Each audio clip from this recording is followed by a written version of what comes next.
Fahameraba-tsika tsirairay avindray tratra ity talata maraina voalohan'ny volana oktobra ity mirary ny soa indrindra ho anao sahady ty ampiandohana mba volana oktobra mba ampitahiana mba ampahasoavana ary ihany koa anehoan'Andriamanitra zava-mahagaga eo amin'ny fiainanao ity volana ity. Alohan'ny diratsika ny amin'ny mofonainan'io dia vavaksika. Ry Andriamanitra tompo tianay tsara indrindra misaotra anao izay fa mbola nomenao anjara amin'ny fahasoavanao ny fofinaina mahavelona izay avy aminao dia mbola ato aminay ka isaoranay satria tsy vidianay volana reny izany fa fahasoavana avy aminao.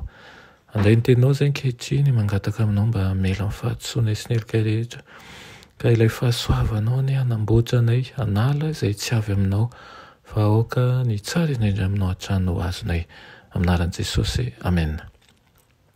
Raha ny mofinainantsika androany dia manao hoe mila fanavaozana.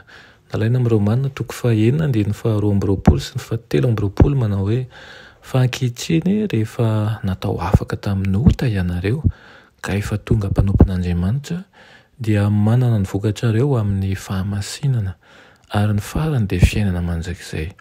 Fa fahafatesana ny tambin'ny ota ary fiainana mandrakizay ny fanomezam-pahasoavana avy amin'Andriamanitra ao amin'ny Kristy Jesosy tompontsika. Amen.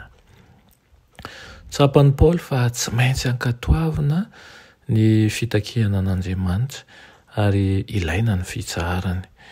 Tsy maintsy manao ny fomba rehetra azahoana ny satroboninahitra ny fiainana tokoa isika tahaka ny Paoly. Tsy azontsika atao ny mionona amin'ny fiainana izay tsy mahasoa. Inona ny atao hoe fanetretena?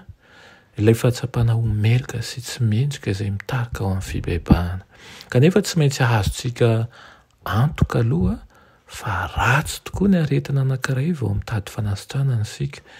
Ireo izay tsy mahita ny mahafahotana ny fahotana dia tsy mahay mankasitraka ny tomban'ny fanavotana ary tsy mahatsapa ny ilana fahadiovana ho afaka amin'ny fahotana.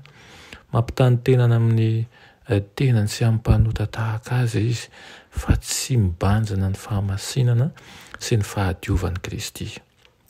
Nahary ny olombelona ho voninahitra Andriamanitra, tsy ho leferina ary tsy azo ny leferina ny isian'ny ota ao anatin'ny fanjakany. Raha misy olona minimanota amin'Andriamanitra ao am-piangonana dia tokony atao ny fomba rehetra hitaomana azy bebaka. Afa-baraka Andriamanitra raha tsy atao manko izany. Toa fahadisoana kely no ahitan'ny fiangonana ankehitriny ny fahotany Adama izay tokony ho navela fotsiny ka tsy ho tsarovana intsony mihitsy. Kanefa ny fenitr'Andriamanitra dia avo ary ny teniny tsy azo ovana. Fa avetavetany eo anatrehany izay rehetra mety ho fitiavan-tena sy fiheremana. Mila fanadiovana sy mila fanamasinana ny fonom-pino. Andrandrao ny maso ry mpiray fanantenana malala. Lasa ve ny herin'ny filazantsara ka tsy miasa amin'ny fo? Tsia. Eto amintsika ny sabatry ny fanahy dia ny ten'Andriamanitra velona saingy tsy maintsy ampiasaina ao anatin'ny hafanam-po sy fitandremana izany. Tian'Andriamanitra hisy fanavaozana eto aminao. Rehefa mifono fiangonantsika dia hisy fanovana lehibe ho hita ao. Hiova fo ny lehilahy sy ny vehivavy ary ho feno fanahy masina ka hitety tany sy tanàna mihitsy hitory ny afatry ny fahamarinana.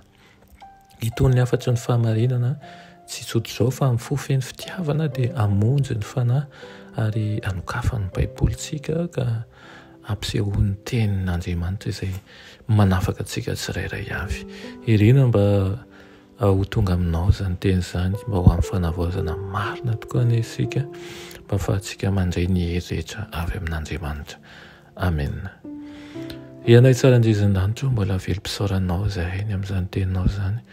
Angataka aminao izay tompo mba ambolenao an'ilay fahatsara-po sy fanahy ary indrindra fanetretena feno avy aminao izay ampianary mandrakariva izahay ahay ankatohanao aminaran'i Jesosy. Amen.